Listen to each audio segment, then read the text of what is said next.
ṣe far to finish. Ìsídàká ló ṣe kéèsì yìí àbíkọ́ lẹ́wọ̀n ọ̀kan gbọ́dọ̀ sí kan. Kí ni orúkọ yín? Orúkọ mi ni Ọmọọba Adémọ́lá Oyèdòkun. A wá fún ìgbẹ́jọ́ tí àwọn Ìlọrin Heritage Foundation ẹjọ́ ẹ̀sùn ọ̀daràn criminal complaint tí wọ́n fi kan akọrin ọba Benny Lee. Ìgbẹ́jọ́ rẹ̀ wáyé lẹ́nu ní ọ̀sẹ̀ méjì tó kọjá tá a wá sílé ẹjọ́ yìí.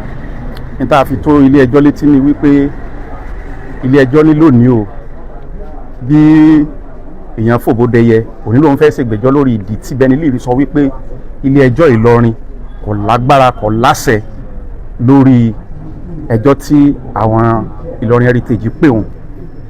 Àwọn ìdí tó sì fi kalẹ̀ ó pọ̀ pàápàá jùlọ nínú ẹ̀sùn kan fi kàn náà wọn sọ pé wọnú Ìlọrin wá ṣe nǹkan kan, wọn ò dẹ̀ dárúkọ rẹ̀ torí pé orúkọ òwò ó ní Benny Lee kìí sàbí sọ kìí sorúkọ tíjọba mọ̀ kìí sorúkọ tó wà lórí ìwé kankan. Ìdí oríṣiríṣi pọ̀ tí Benny Lee sọ pé ilé ẹjọ́ Ìlọrin kò lágbára láti ṣègbésẹ̀ kankan lórí òun. Ẹjọ́ tán sì pé wá sí Ìlọrin kò lẹ́sẹ̀ ńlẹ̀, òun ò lè yọjú, òun ò lè jẹ́jọ́ ńbẹ̀ kí ilé ẹjọ́ náà kó fagilé ẹjọ́ náà. Nínú gbogbo òdì tá a fi kalẹ̀ àwọn náà wọ́n fèsì lé. Òní wá ní àwíjàre olúkálukú ro ẹjọ́ tiẹ̀, gbogbo nǹkan tá a sọ tiwa àwọn náà sọ tiwọn. Àbálọ àbábọ̀ adájọ́ ní tó bá di ọjọ́ 10 oṣù kẹsàn-án òun wàá ka ìdájọ́ láti sọ bóyá ilé ẹjọ́ Ìlọrin ó lágbára láti gbé ẹjọ́ táwọn Ìlọrin Heritage Foundation pè àbí wọn lágbára láti gbọ́ ẹjọ́ náà. Títí di ọjọ́ 10 oṣù kẹsàn-án táwọn wí yìí kólúkálukú kó fọwọ́ lẹ́rán ká máa wò sí adájọ́ tí ó ń ṣe ìgbẹ́jọ́ náà. Bóyá yóò gbà pẹ̀lú àwa ni gẹ́gẹ́ bí olùjẹ́jọ́ fún Benny Lee, bóyá àwọn Ìlọrin Heritage Foundation ni wọ́n sì sọ wípé wọ́n lẹ́tọ̀ọ́ àti gbé ẹjọ́ ẹ̀ wá pé ilé ètò ìṣèdájọ́ Ìlọrin, ilé ìgbẹ́jọ́ Ìlọrin ó lágbára lórí Benny Lee. Ṣùgbọ́n ní èrò tiwa àwa rò pé kò rí bẹ́ẹ̀, àwọn sọ pé ó rí bẹ́ẹ̀, ó dìgbà náà nà. A wá ilé ẹjọ́ fún lérí ọ̀rọ̀ èèyàn wa Benny Lee nítorí ẹ̀sùn tí wọ́n fi kàn án òun la wá fún pé ọ̀rọ̀ yìí kò yẹ kó lọ bẹ́ẹ̀ rárá. A sì fẹ́ jí kí gbogbo àwọn ìjọba kí wọ́n bá wa gbé ọ̀rọ̀ náà bó ṣe tọ́ àti bó ṣe yẹ. Àwa dúpẹ́ lọ́wọ́ wọn náà, wọ́n tiẹ̀ tí wọ́n ń try best wọn, wọ́n sì ń ṣiṣẹ́ takuntakun àti lọ́ọ̀yà àti adájọ́. A dúpẹ́ lọ́wọ́ wọn fún dédé bí wọ́n ṣe ń gbà fi ṣe iṣẹ́ náà. Fún ìdí eléyìí wọ́n tún ọjọ́ dá lónìí ni wọ́n fún wa ní ọjọ́ 10 nínú oṣù kẹsàn-án. So ní àti wò ó pé ṣé lóòótọ́ ńlọ yẹ kí àwọn lọ gbé àbíkọ́ wà àbíkọ́ mọ́ wà ní bàbá wa Benny Lee. Tó bá jẹ́ bẹ́ẹ̀ akọrin ọba ilé ẹjọ́ bá sọ pé àwọn lẹ́tọ̀ọ́ láti gbẹ́jọ́ kí ni. Bàbá kì í ṣe amòfin tí ilé ẹjọ́ ìbá sọ pé àwọn lẹ́tọ̀ọ́ àti gbẹ́jọ́, àwa gẹ́gẹ́ bí amòfin tá à ń sojú Benny Lee á mọ̀ gbèsè tó bá yẹ ká gbé lẹ́yìn ìgbà náà. Ìbéèrè tẹ́mi fẹ́ bẹ̀rẹ̀ ni pé ojú wo lẹ́yìn fi wo ẹ̀sùn tí wọ́n fi kan Benny Lee yẹn gangan? Ojú tèmi fi wo ọkọjá pé Olódùmarè kọ́sà máa ń dà wá láàmú bí ọba sí pé ọ̀rọ̀ èdè àìyedè tí ọba sí láàrin ọmọ Yorùbá sí ọmọ Yorùbá, gbogbo tí wọ́n ń sọ yìí kò tí ọ̀rọ̀ yóò tó bá wọn rárá, ọ̀rọ̀ tí ìtò ń téèyàn tiẹ̀ lè pe ẹni lẹ́jọ́ sí nítorí pé nǹkan táwọn ń ṣe táwọn ń fojú fò ọtí ẹ̀pọ̀. Àwa kan mójú kó arrest anybody, àfẹ́ náà pẹ́ anybody sẹ́jọ́, àpẹ́ ẹnìkankan, a kàn ń wò a dẹ̀ ń rí. Auzubillahi minash shaitani rajim, bismillahir rahmanir rahim. Assalamu alaikum wa rahmatullahi wa barakatuhu. Orúkọ mi lẹ́kùnrẹ́rẹ́ òun ni Umar Saad Imam tí ọ̀pọ̀lọpọ̀ àwọn èèyàn mọ̀ mí sí US Imam. Kí n tó lọ sí ibi tó ṣẹlẹ̀ nílé ẹjọ́ àti pé èmi kọ́ ni màá sọ tó ṣẹlẹ̀ nílé ẹjọ́, lọ́ọ̀yà wa Àjàṣà ni ó sọ yẹn. Èmi kàn fẹ́ tún sẹ́ndì mẹ́sẹ̀jì kan out ni. Gbogbo ayé ló ti mọ tó ń lọ lórí kéèsì yìí àti ti Talọ́lọ́run, rúfún bó tilẹ̀ jẹ́ pé mi tẹ́ fẹ́ dárúkọ rẹ̀ torí pé ẹni tí ó bá jẹ́ nǹkan kan bẹ̀tì torí pé a gbọ́dọ̀ jẹ́ káwọn èèyàn mọ kí là ń sọ ní fi mọ dárúkọ rẹ̀. àwọn ní pé gbogbo àwọn tó ń wò ó kálukú ń wò ó nísìnyí tó bá di pé ọlọ́run bá ní kí ọwọ́ òfin ọ̀tẹ̀ mo kàn fẹ́ pàrọwà ẹnìkan kan mọ̀ wá bá mi o eléyìí tá a kò sí yìí o it's a fight to finish. It's a fight to finish.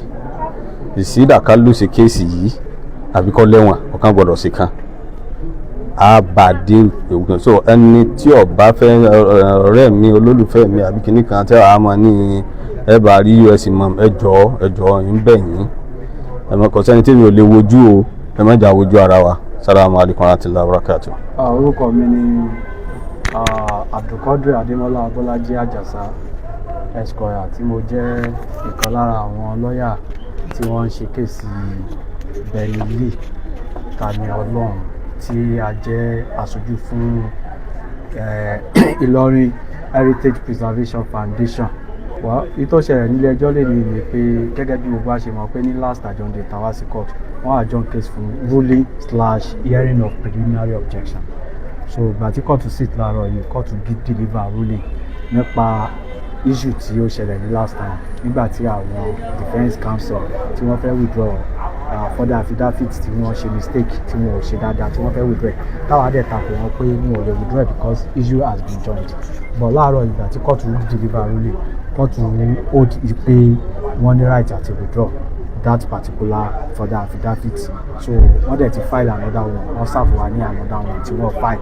So court wa give ruling lórí ẹ̀ pé wọ́n ní right àti withdraw. So court all strike it out, then they bring in the new one filed by them tí àdẹ̀wá eventually wọ́n adopt address wọn wọ́n move PO wọn àwa náà counter wa àwa náà adopt address wa adobrate lórí counter affidavit wa adobrate lórí ẹ̀ dáadáa.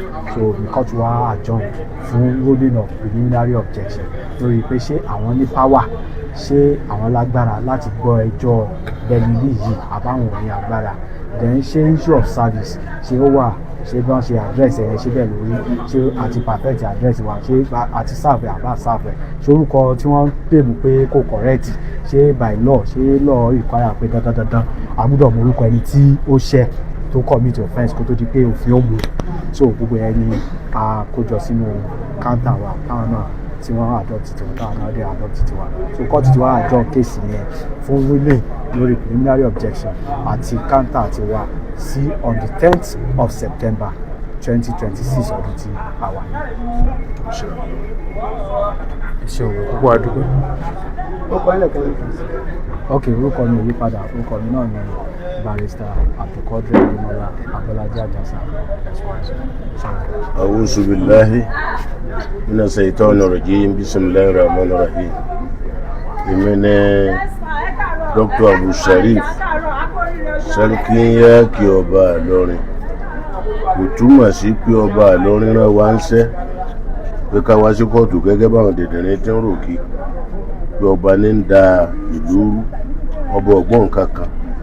Àwa tá ń jẹ́ ń díje ìlú là ń dìfẹ́ǹdì glory Islam wa, kábùkù ọmọ kẹsẹ̀ wa torí àwọn ọmọ wa lọ́la. Ẹnu tó ń dùn mí jù ni pé gọ́ọ̀mẹ̀ntì kan wo akítì ló lè jà, ìjà ló lè jà, wọ́n wẹ ni ó lè jà.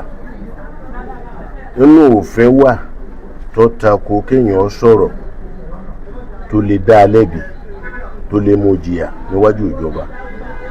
Gbogbo ohun tó bá lè mú ẹ̀ fi wá ó yẹ kí ìjọba ó look into, kí wọ́n á wò ó wò. Kì í ṣe pé wọ́n máa wo gbà mùsùlùmí pẹ̀lú àwọn ẹlẹ́bọ wọ́n jọ ń fa wàhálà. Wọ́n bá délẹ̀ tán ìjọba gan dààmú.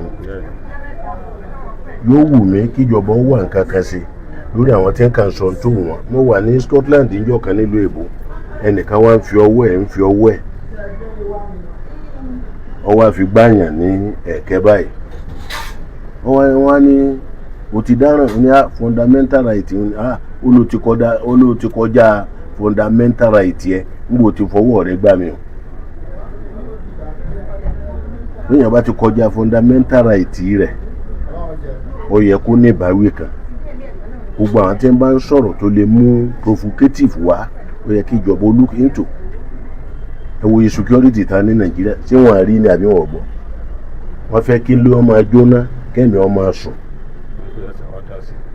Èmi tí mò ń sọ̀rọ̀ yìí, èmi ni alága gbogbo Jamaatu Nasir Islam Ìlọrin Emirate. Ọ̀rọ̀ tó kàn mí ni kì í ṣe pé wọ́n invite mi wá tí wọ́n béèrè lọ́dọ̀ mi pé kẹ́ni ń ṣẹlẹ̀ nípa ẹ̀sìn nílùú yìí. Láfi pé igi gogoro mọ́gbọ́n lójú àtòkèrè láti kíbò sí ẹ̀ lọ́lọ́mọ́sà kó a máa ṣe. Ná ọ̀rọ̀ ń bẹ kì í yá ẹnu tẹ́gbọ́n ní ìsìnú. Dr. Abu Sharif jagun mọ́lú gbogbo ilẹ̀ mùsùlùmí tí mo jẹ́ mọ́gàjí ilé olówó ní sẹ́ńtà gbòòrò lábẹ́ ọba Ìlọrin.